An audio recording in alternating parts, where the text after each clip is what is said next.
Bonjour. Citoyen TV, la chaîne de l'Afrique digne et de sa diaspora, vous présente les brèves. Commençons tout de suite avec les choix de lecture de Monsieur Patient Parfendum. Il faut qu'on fasse attention. Le premier livre, c'est un livre de Serge Billet, c'est un Ivoirien, Noir dans les camps nazis. Noir dans les camps nazis. Oui, vous savez, l'histoire est bizarre. Ah ouais. Serge Billet, pardon. On nous a donné l'impression que, Serge Billet, que les Noirs n'ont pas connu, comment dire ça, les camps de concentration. Il est camerounais? Non, il est Ivoirien. Ivoirien. Okay. Ouais. Ah. Non, mais quand vous lisez ce livre, chaque page que vous tournez et que vous lisez, vous avez des larmes. Mais c'est d'abord des larmes de joie. De voir que justement, contrairement à ce que nous disent nos célèbres professeurs aujourd'hui, l'Afrique a toujours des intellectuels de très haut niveau. Même avant l'Allemagne nazie.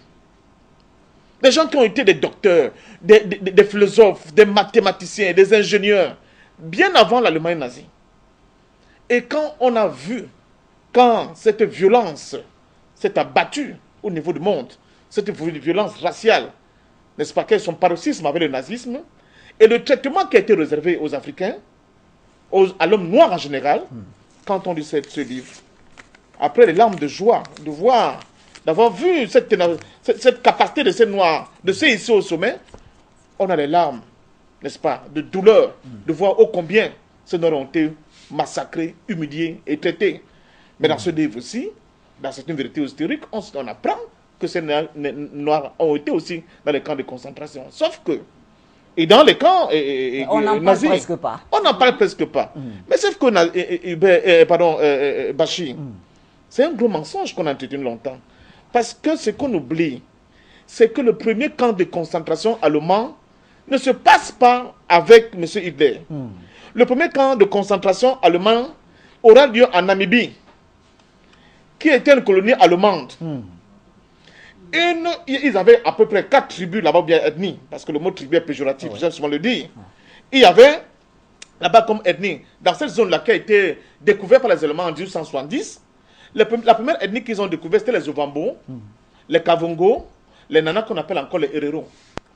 Alors, un des chefs Herero qui voyait comment les Allemands, parce qu'ils avaient découvert beaucoup de richesses, entre autres le cuivre et le diamant, et qui se disait que pour exploiter, n'est-ce pas, à leur guise, ces gisements-là, il fallait absolument éliminer l'ensemble de ces populations, de ces espaces-là, qui étaient les leurs.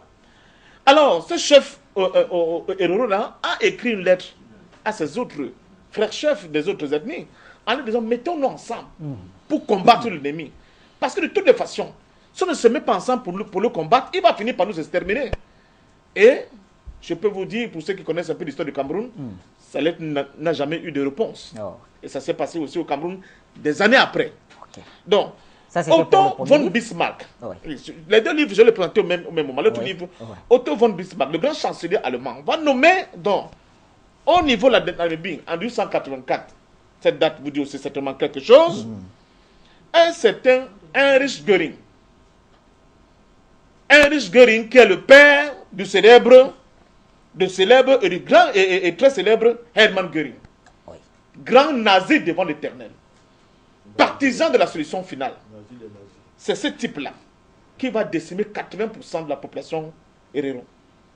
Qui est environ, à l'époque, nous sommes là dans les années, je vais vous le dire, 1870, environ quelque chose comme 70 000 âmes.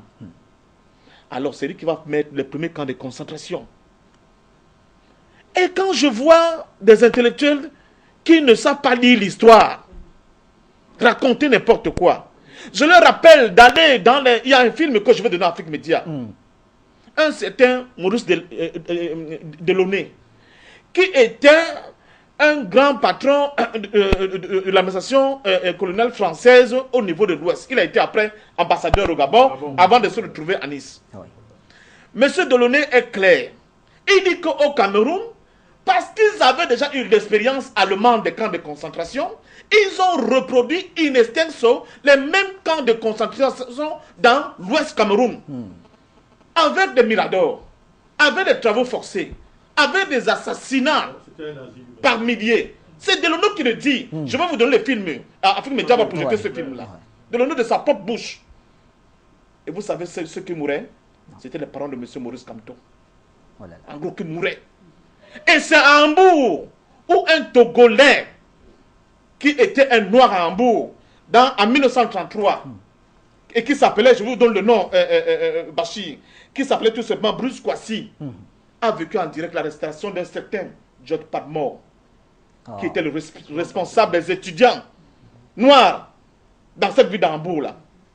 Et Padmore a été expulsé après, il a eu beaucoup de chance.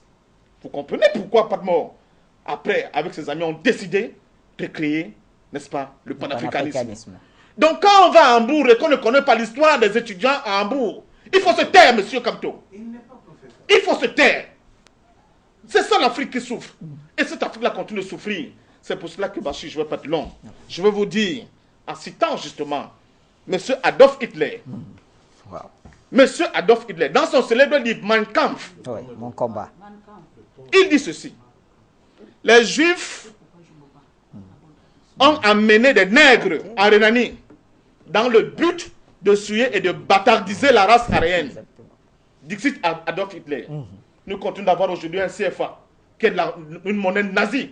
Et nous ne devons pas donner raison à Adolf Hitler. J'en ai terminé, Bachir. Merci, patient parfait. J'ai oublié le second livre, Bachir. Oui, pour voilà, nos des jeunes, victimes. c'était un peu...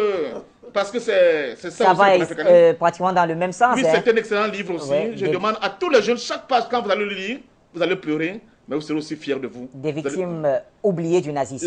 Des victimes oubliées du nazisme, les Noirs et l'Allemagne dans la première moitié du XXe siècle. Merci, Bachir. Merci à vous donc, patient parfait d'homme qui signait de la sorte cette autre entrée. Tout de suite, actualité au Burkina Faso. Des tirs dans le camp Nabakom de Kossiam la nuit dernière. C'est un mouvement d'humeur de soldats du régiment de sécurité présidentielle. Ils manifestaient contre l'audition par la gendarmerie de leur chef, notamment le lieutenant-colonel Céleste Koulibaly, chef de corps du RSP et 2 autres officiers. Cette convocation ferait suite à une présumée tentative d'arrestation du Premier ministre Yacouba Isaac Zida dimanche dernier, de retour de la Chine à Taïwan.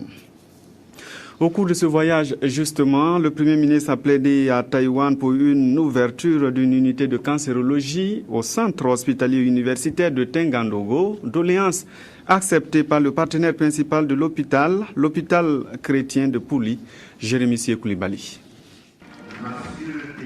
Le régime de sécurité présidentielle assure la sécurité du président du Faso,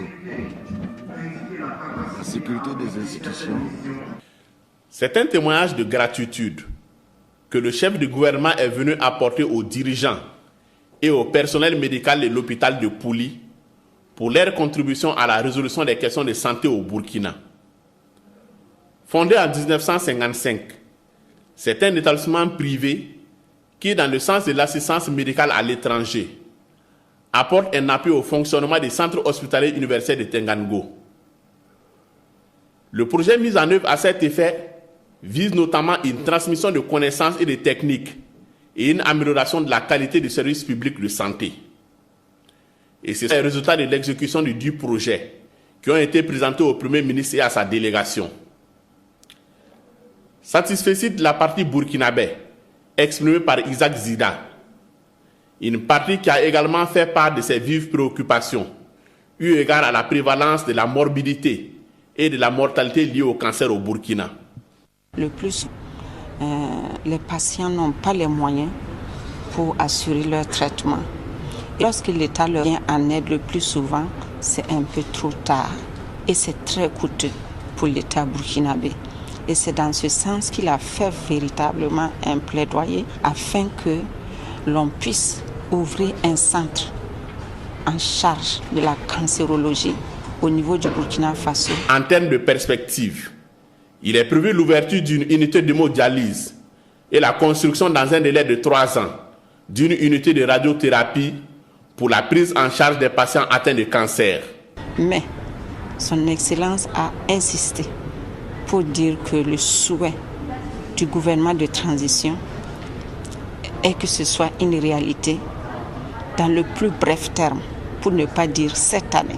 En attendant la matérialisation de ce projet, la coopération taïwanaise propose d'ores et déjà des vidéoconférences pour des consultations à distance des malades de l'hôpital de Tengango avec les équipes de spécialistes taïwanais. Tout de suite, actualité en RDC. C'est une première pour la province du Congo central. La célébration de la fête de l'indépendance en présence du chef de l'État Joseph Kabila. Honneur militaire à son arrivée par la garde présidentielle. Passage de troupes en revue, puis installation sur la tribune aux côtés des animateurs d'autres institutions de la République pour la célébration des 55 ans de l'indépendance du Congo. Jacques Mbadou, gouverneur du Congo central, prononce son mot de bienvenue en mettant un accent sur les grandes réalisations dans sa province. Sur le plan des infrastructures, l'aménagement de la route Matadi-Kinshasa, qui dans sa grande forme d'il y a quelques années, avant l'accession de votre Excellence à la magistrature suprême, exigeait un temps de parcours d'au moins 10 jours. La réhabilitation en cours des barrages Inga 1 et Inga 2. En effet, sans votre implication personnelle, Inga 1 et Inga 2 auraient déjà rendu l'âme. La réalisation à titre personnel des grands travaux d'investissement à Kassangoulou, Alouozi et Aboma. La construction de l'aéroport de Lukando Aboma, doté d'une piste de plus de 3000 mètres de longueur et qui sera bientôt bitumée. La construction et la modernisation en cours de la route Boma-Matadi, longue de 120 km et d'une largeur de 11 mètres, ainsi que celle qui relie Boma à Mwanda. Viendra ensuite le défilé des forces armées et de la police. Colonisé par la Belgique pendant près d'un siècle, c'est le 30 juin 1960 que le Congo a accédé à la souveraineté internationale. C'est une fête historique et nationale qui est célébrée en ce jour à travers tout le pays. Et pour finir, selon Pierre-Yves Rougeron, l'euro est un rêve mortifère. Pour moi, la monnaie, c'est avant tout la rencontre d'une confiance et d'une autorité. C'est-à-dire cette confiance amicale, cette confiance aimable dont Aristote fait le ciment des sociétés, cette philia. Et d'une autorité, c'est-à-dire de ce qui rassemble les valeurs fondatrices d'une société et qui l'unifie. Et fondamentalement, la monnaie est un bien public, c'est-à-dire la marque d'un pouvoir, la marque d'un État, et à travers elle, la marque d'un peuple. Or, l'économisme ambiant, qui repose sur l'idée cardinale qu'Hervé Juvin avait magnifiquement expliquée dans son dernier ouvrage, Le mur de l'Ouest n'est pas tombé, c'est-à-dire que la terre appartient à celui qui en prend le maximum de rendement, pense que les hommes sont interchangeables. Or, cette idée technicienne de mixer les hommes, qui est une idée parmi les pires que le XXe siècle nous ait donnée, c'est une idée des grands totalitarismes, est présente dans l'économisme ambiant dont la pointe avancée est l'européisme. Et j'espère avoir redonné à la monnaie, par cette petite conférence, ses lettres de noblesse, telles que de grands génies comme Jacques Sapir ou d'autres nous l'expliquent. Alors Pierre-Yves, vous expliquez par ailleurs que la monnaie ne s'exporte pas. Pourquoi ? Je n'ai pas dit que la monnaie ne s'exporte pas. J'ai dit qu'un modèle monétaire ne s'exporte pas. Si vous voulez, vous ne ferez pas, même au prix de la pire des austérités, même au prix d'une... Vous pouvez faire une zone économique optimale en faisant une guerre et en détruisant toute une zone. C'est comme ça qu'on a unifié la zone dollar. La guerre de sécession, très bien. Mais, mis à part le Zollverein et la guerre de sécession américaine, donc l'Allemagne, la zone Deutschmark et la zone dollar, il y a eu 80 unions monétaires qui sont mortes à peu près au XXe siècle. Vous ne normaliserez pas les populations par l'arme monétaire.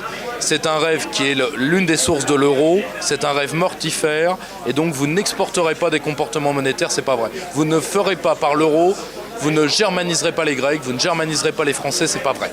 Citoyen TV, la chaîne de l'Afrique digne et de sa diaspora, vous a présenté les brèves.